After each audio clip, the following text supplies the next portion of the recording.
కానీ ఉపన్యాసం కొద్దిగా అందరికీ నమస్కారం.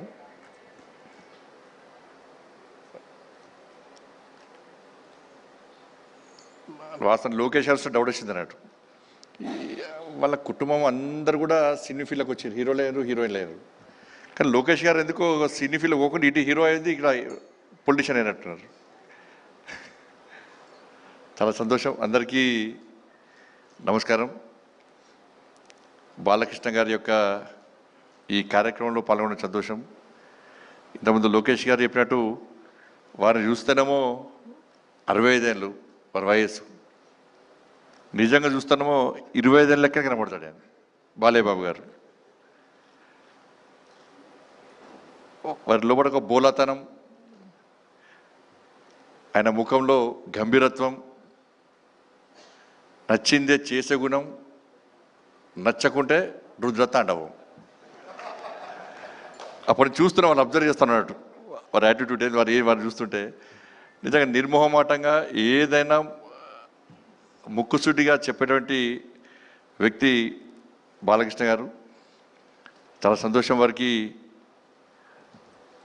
వరల్డ్ బుక్ ఆఫ్ రికార్డ్స్లో యూకే సంబంధించి 50 సంవత్సరాలు నిర్విఘ్నంగా నిరంతరంగా సినీ చరిత్రలో 50 సంవత్సరాలు పూర్తి చేసుకున్న సందర్భంలో వారిని గుర్తించి వారికి అవార్డు ఇవ్వడం చాలా సంతోషం. ఇది తెలుగు ప్రజల యొక్క గర్వకారణంగానే భావిస్తున్నాను.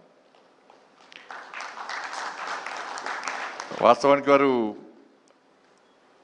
డాక్టర్ కావాల్సి ఉండే, కానీ యాక్టర్ అయ్యారు. వాళ్ళ నాన్నగారి కోరిక డాక్టర్ అని తెలుసు నాకు. అంటే కుటుంబ వారసత్వాన్ని ముందుకు తీసుకుపోవాలన్న ఆలోచనతో ఓ రావడం. ఆ రోజు తాతమ్మ కళ నుంచి మంగమ్మ గారి మనవడి వరకు, సమరసింహారెడ్డి నుంచి డాకు మహారాజ్ వరకు, నెక్స్ట్ అఖండ 2 కూడా వచ్చిందని చెప్పారు. చాలా సంతోషం. అప్పటి నుంచి ఇప్పటి వరకు కూడా వారు సక్సెస్ అవుతూ అనేక మంది తెలుగు ప్రేక్షకుల అభిమానాలు పొందుతూ అనేక మంది ప్రేక్షకులను, అనేక మంది అభిమానులను తయారు చేసుకున్నటువంటి ఒక మంచి మహానటుడు బాలకృష్ణ గారు. నేను మధ్యలో కొంతమంది స్టూడెంట్స్ నాకు వచ్చారు. అసలు చిన్న సమస్య మీద నాకు వచ్చినప్పుడు వాళ్ళు తొందర పడుతున్నారు. చాలామంది నాతో ఫోటో దిగాలని ఆడుతుంది వాళ్ళకు. కొంతమంది ఏమో తొందర వెళ్దాం అంటున్నారు. దాదాపు ఒక 100 మంది వచ్చారు చిన్న ఇష్యూ మీద. మీకు ఇంత తొందర ఎందుకు అంటే, లేదు సార్, ఈరోజు బాలకృష్ణ గారి మూవీ వచ్చింది, మా బ్యాచ్మెంట్స్ అందరం కూడా బెట్టు కట్టుకున్నాం, ఆ బెట్టులో ఒక అతను ఓడిపోయిన తర్వాత బెట్ ఏంది అంటే, ఈరోజు మీ అందరినీ కూడా బాలకృష్ణ గారి మూవీ తీసుకెళ్తా అని చెప్పాను. అంటే క్లాస్ రూమ్లు మొత్తం కాలేజ్ అందరూ కూడా కలిసిపోయి బాలకృష్ణ గారి మూవీ చూడాలనుకోవడం నిజంగా చాలా గొప్పతనం అది. కాబట్టి అందుకే అప్పుడే అన్నట్టు, ఇది తాతమ్మ కళ మూవీ మొదటి సినిమా రోజే దానిలో హీరోయిన్గా నడిచిన భానుమతి గారు అన్నారట. నిజంగా బాలకృష్ణ గారు భవిష్యత్తులో మంచి నటుడవుతాడు, చాలా సక్సెస్ అవుతాడని చెప్పి వారు ఏ ముహూర్తాలు అన్నారో అది ఈరోజు నిజమై ఈరోజు అందరి యొక్క మన్నలు పొందినటువంటి ఒక గొప్ప వ్యక్తి బాలకృష్ణ గారు. సరే, అనేక సందర్భాల్లో వారి గురించి తెలుసుకొని నేను ఒక సందర్భంలో ఈ సినీ ఫీల్డ్లో చాలా ఇబ్బందులు పడి అనేక ఒడిదుడులు కొడుకు ఎదుర్కొని అనేక అవమానాలు ఎదుర్కొన్నా కూడా ఎక్కడ కూడా వెనుకడి వేయకుండా, నేను అనుకున్న లక్ష్యం చేరుకోవాలి, ప్రజల మన్నను పొందాలి, నేను ఈ సినీ ఫీల్డ్లో సక్సెస్ కావాలని చెప్పి ఒక లక్ష్యాన్ని ఎంచుకొని ముందు పోతున్న తరుణంలో చాలా సందర్భాలు, గతంలో ఎన్టీ రామారావు గారు, స్వర్గీయ ఎన్టీ రామారావు గారి యొక్క చరిత్రను వ్యక్తీకరించి అవాస్తవాలను చూపెడుతున్న తరుణంలో మహానాయకుడు అని చెప్పి అనేక సినిమాలు నిర్మించి వారి యొక్క వాస్తవ చరిత్రను చూపినటువంటి ఒక మంచి వ్యక్తి బాలకృష్ణ గారు.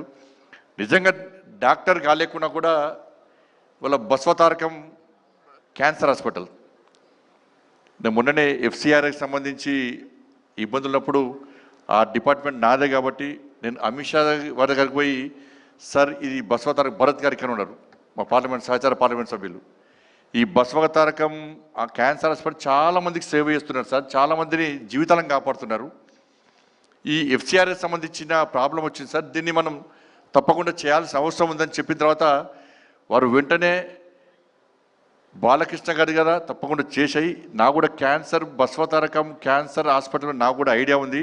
చాలామందికి సేవ చేస్తున్నారు, చాలామంది ప్రాణాలు కాపాడుతున్నారు. ఇప్పుడు క్యాన్సర్ వల్ల చాలామంది ఇబ్బంది పడుతున్న తరుణంలో వాళ్ళు చేస్తున్న సేవను గుర్తించి ఆ ఎఫ్సిఆర్ని తిరిగి ఓపెన్ చేయాలని చెప్పి వారి ఆదేశం ఇచ్చిన తర్వాత వెంటనే కూడా నా డిపార్ట్మెంట్ కాబట్టి అమిత్ షా గారి యొక్క ఆదేశాల వరకు చేయడం జరిగింది.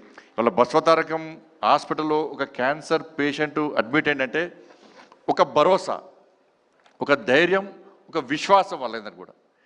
అటువంటి ఒక మంచి హాస్పిటల్ ద్వారా ఇవాళ సేవ చేసే ప్రయత్నం చేస్తున్నారు. ఇప్పుడే తెలిసి నాకు ఆంధ్రప్రదేశ్లో కూడా తిరిగి బసవతారకం క్యాన్సర్ హాస్పిటల్ కూడా ప్రారంభిస్తుండడం నిజంగా చాలా సంతోషం.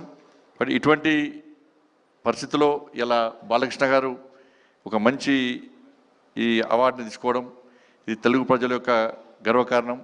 ఎందుకంటే తెలుగు ప్రజలకు తెలుసు, ఆవేశం వచ్చినా, ఆక్రోశం వచ్చినా, ఆనందం వచ్చినా, ఆలోచన వచ్చినా ఒక్కసారి జై బాలయ్య అంటే టెన్షన్ రిలీఫ్ వాళ్ళకందరూ కూడా.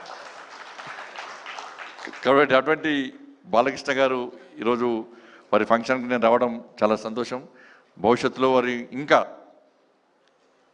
65 ఇయర్సే, ఇంకా 35 ఇయర్స్ బాకీ ఉంది. ఇంకా ఈ 35 ఇయర్స్ కూడా మీరు ఇదే ఆలోచనతో, ఇదే మంచి ఆలోచనతో, ఇదే జోష్తో, ఇదే హోస్తో తప్పకుండా ఇంకా ఈ సినీ ఫీల్డ్లో సక్సెస్ కావాలని చెప్పి ఆ ధైర్యాన్ని, ఆ శక్తిని, ఆ ఆయుష్ను, ఆ ఆలోచనను ఆ తల్లి అమ్మవారు మీకు అందించాలని చెప్పి అమ్మవారిని వేడుకుంటూ, ఇక్కడ ఇద్దరు, మా అక్కగారికేమో జయసుధ గారు అంటే చాలా పిచ్చి, మా బావగారికేమో బాలకృష్ణ గారు అంటే పిచ్చి. వాళ్ళు ఇద్దరు కొట్టాడుకుంటూ ఉంటారు అన్నట్టు. ఈరోజు మా అక్క చూస్తున్నారు, టీవీలో చూస్తున్నారు, మా అక్క బావగారు ఇద్దరు, వారి పక్కన నా పక్కన వారొకరు వీరొకరు చూడడం అది కూడా సంతోషం నాకు చాలా. కాబట్టి అందరికీ నమస్కారం. Thank you. జై భారత్, జై శ్రీరామ్.